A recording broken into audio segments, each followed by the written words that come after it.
The first few days of Titans training camp were interesting.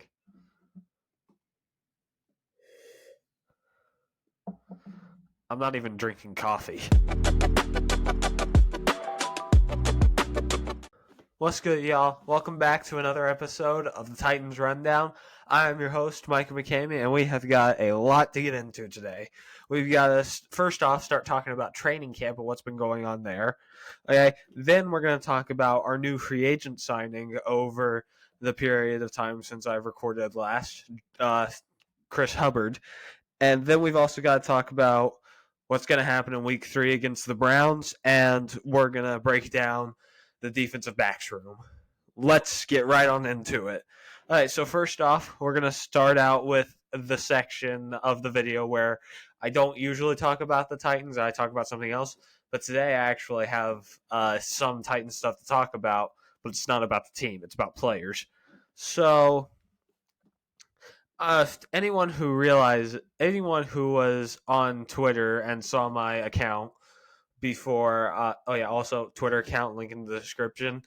Anyway, but anyone who had seen my Twitter account, my first tweet was about one of the best experiences that I've ever had. I met Taylor Lewan just a few months ago. Actually, no, it's only been a few weeks. But it was an awesome experience, and I just wanted to talk about how grateful I was to have that opportunity to be able to meet him and just talk to him. But anyway, moving on. We've also got to talk about some of the Twitter stuff that has been happening over the past few days. So I posted about Will Levis and how he went 6 for 6 in the first day of training camp, which I was really happy about, honestly. But we'll get to that later. And I was very happy about it. I tweeted about it, and I thought, whatever, nothing's going to come up of that. But then Will Levis's mom liked the tweet. I did not know how to react. Beth Levis herself liked my tweet, which is one of the more weirder experiences that I've ever had. Unluckily, she didn't retweet it, so I wasn't able to get more people that were Titans fans to, join in on the channel hype and whatnot. But anyway, but the most wild experience that I've had on Twitter so far was whenever I posted about former Texas Tech alum, Mr. Trey Wolff. He is in an intense kicker battle right now. I never thought I would say that it was intense. But he's in the middle of a kicker battle right now with Caleb Shudak. Now, I want Trey Wolff to win, especially after this experience that I'm about to share with y'all. But I also think that he has a very strong leg, which is something that we've been lacking. But anyway, so I talk about the tweet, or I tweeted out about how he was perfect throughout the first 2 days, and his wife liked the post, which, at this point I'm just kind of confused about, what's going on with, women involved in Titans players' lives and liking my tweets. But anyway, what happens is that she actually retweets it, and then Trey Wolff himself liked the tweet, and I lost my mind. I'm not too sure if he's going to make it onto the roster or not. I think he will, but it was an amazing experience because then that's my most viewed tweet to this day. The only unlucky part is that none of them are Titans fans. All of them are Texas Tech fans. So anyway, I just wanted to share that. I just wanted to, thank the Wolves for, helping me out a little bit with some Twitter stuff. But anyway, moving on. Now we are into that section of the episode where we talk about all the headlines that I mentioned at the beginning of the episode. So let's get right on into the first storyline of training camp. So we're going to go over the first few days of training camp, and I'm going to dissect some of the stuff that's happening. Okay, so first day of training camp, quarterbacks come out hot. Okay, I believe Malik Willis went 6 for 8.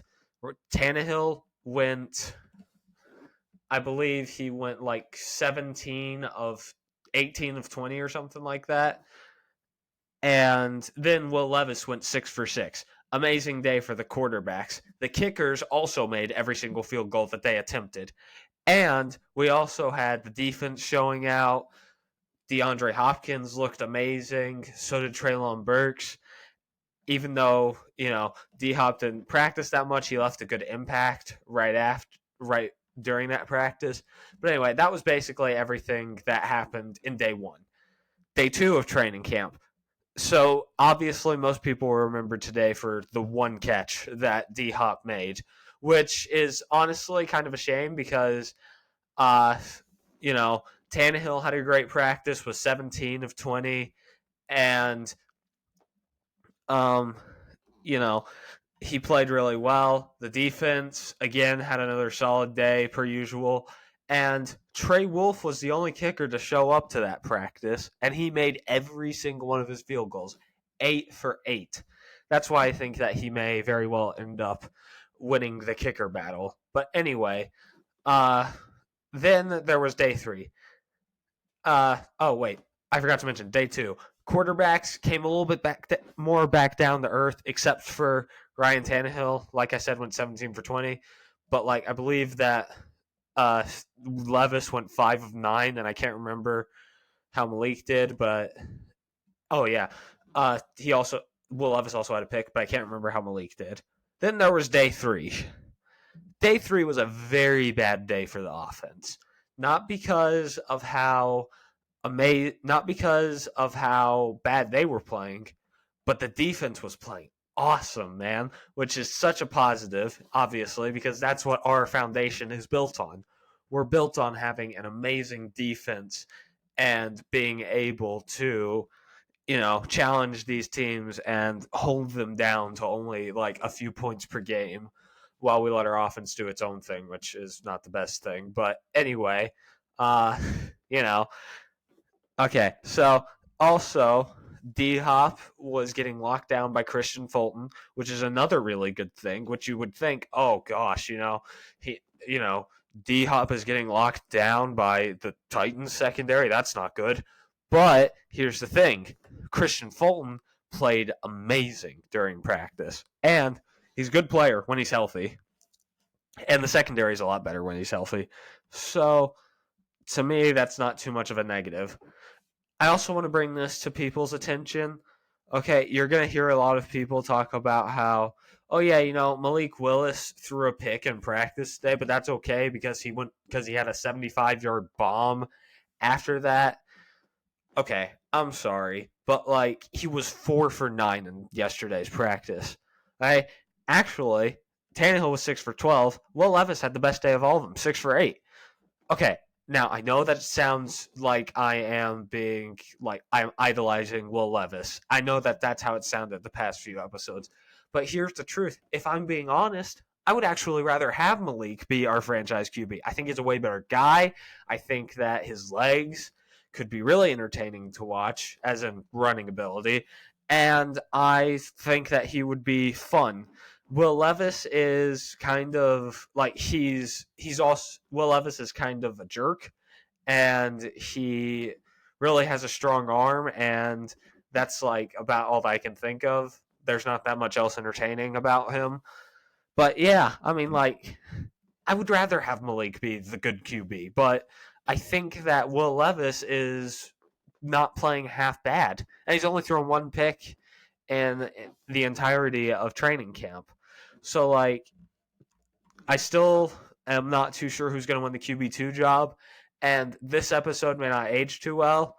Also, for anyone that's asking, this Wednesday, I'm recording this on a Sunday, so if you are confused of why I'm talking about Thursday, Friday, and Saturday, or no, Wednesday, Friday, and Saturday, because Thursday was closed off to the media, then this is why. I will have 2 shorts being released over the next 2 days, or over the next week about what's happening in those days of training camp. But anyway, yeah, just wanted to clarify that. So that's about all I can think of for training camp storylines. Oh, wait. Okay, so I posted about this yesterday on all my socials. Arden Key had 7 sacks yesterday. How? I'm not too sure if that means that our offensive line is going to suck or if that means that, goodness knows Arden Key could be amazing, but like, holy cow, like, what, like, how does that even happen? Like, that's just wild. Like, some people don't even get, he hasn't had that many sacks in a season, if I'm remembering correctly. Like, okay, also, offensive line. Do not care about the fact that the offensive line has played like crap over the past few days. Their one advantage has been taken away from them until next week. The pads. Once the pads come on, we'll see if our offensive line will even stand a chance out there this year. But for right now, that's all that I have to say about that. So, moving on to the next topic. Oh, man, I spent a long time talking about training camp. Anyway, moving on to the next topic. We had an offensive line sign. Give me 1 second. I need a drink. Oh, yeah, also, the setup has finally been complete. Everything that I dreamed of having on here is on here. But anyway, so we signed Chris Hubbard yesterday. Actually, ironically enough, my notes say that I was going to talk about George Fant and the big mystery around him. But here's the thing, George Fant, he ain't gonna be playing for the Titans. He's gonna actually be playing somewhere else in the division. He's gonna be going to play for the Texans, I believe. Or if I'm not too sure if it's a done deal yet, but that's what they're thinking. So we signed Chris Hubbard. He's a veteran. I like that. You know, that's cool and whatnot. But he's only been a starter for like 1 year. And that 1 year he was okay, I guess. Like, I don't understand what we were trying to do with that signing. We should have signed George Fant because I feel like that he's got higher upside to at least be okay. And he could end up, maybe even starting over Nicholas Petit-Frere even once he got back. But Chris Hubbard has been a journeyman O-lineman, if I remember correctly. Again, veteran presence is always a good thing, but that still does not solve the right tackle battle. Like, it's not going to be like, oh yeah, Chris Hubbard is the guy for us for the first 6 games of the season. Okay? But, like, man. Okay. I love Rand Carthen. I'm usually very confident in him, and I'm like, okay, this guy knows what. I feel like that this guy has known what he's been doing over the past few months. But just judging by this signing specifically, yeah, no, I do not know what he was trying to do with this signing. Anyway, I'm shocked because I thought I would have a lot more to say about what's been going on in training camp, but I also have to talk about I have to do the 2 breakdowns. Obviously, week 3 and the cornerback room. Oh yeah, also, in the training camp section, I apologize. I completely forgot about this. But Kyle Phillips has been balling out, apparently. I want him to steal Nick Westbrook-Ikhino's spot because I think that he has the potential, and I think that he is better than Nick Westbrook-Ikhine. Anyway, now that I got that out of the way, week 3, the breakdown. We're going to be going up against the Browns in week 3. Okay, so I had no clue what was going to be happening in this game, and I docked it down as a win, mindlessly, because I was like, are we really, like, what is going to happen in this game? Because it all depended on if Deshaun Watson was going to be good or not. Now, I still got to see him play on the field before I say anything, but apparently he's been balling out in practice, and it has been a weird thing to watch. He has probably, like, from what I can tell, I think that he's been working the hardest out of all of the AFC North QBs. Because Joe Burrow's, mostly at birthday parties, and whenever he came back, he got injured and is going to be out for several weeks. Please be out for the Titans game. Anyway, yeah. The Browns is going to be a weird thing. We both have great defenses, but I think that we take our first L of the season against the Browns. I think that's going to be a 24. It's going to be like a 27-31 game. I think that we do come to play. We always do, or at least mostly, except for the times that we don't. But, most of the time, we usually fight and claw our way into either a close loss or a big win. So, to me, the Browns are going to be our first L because they have a high-powered offense. They have Amari Cooper. They have Cedric Tillman, who's got great potential. Donovan Peoples-Jones is a very solid number 3. David Njoku's amazing. The O-line is awesome, at least whenever Jedrick Willis is doing good. But that's just how I feel. I mean, I don't see that many opportunities where we can beat the Browns. Okay, I have been completely proven wrong. We've seen this happen before. Browns have a lot of hype going into the season. They go in and they play against the Titans, and we absolutely demolish them. But I don't think that happens this year. I know that a lot of people like to say this, but I think that this truly is the year for the Browns to finally, eclipse those expectations and finally shut everyone up about, ooh, you guys are awful. You'll never be good, like stuff like that. And like they had that one season, I know, but like it was the quarantine year. That was a weird year overall. Okay, like the Titans offense was the best thing about us. Like, come on, man. Anyway, let's move on to the second half of the breakdown. We're going to be talking about the cornerback room. Now, I did think about doing the O-line and the D-line and other positions, but I feel like that the cornerback room is more fun to talk about, so that's why I'm doing it. But so there are multiple cornerbacks in this room, obviously. We have Roger McCreary. I don't know why his name came to mind first. Christian Fulton, Sean Murphy-Bunting, Caleb Farley, Elijah Molden, Trey Avery. I may be forgetting someone.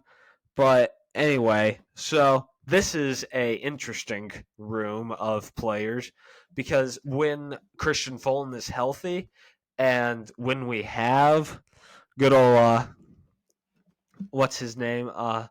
Sean Murphy-Bunting, now that we got Christian Fulton and Sean Murphy-Bunting, I think that's a great cornerback duo when Christian Fulton is healthy. And I think that our secondary is going to be much improved this year if we stay healthy. And yeah, so like our cornerback 3 is probably going to be Roger McCreary. Then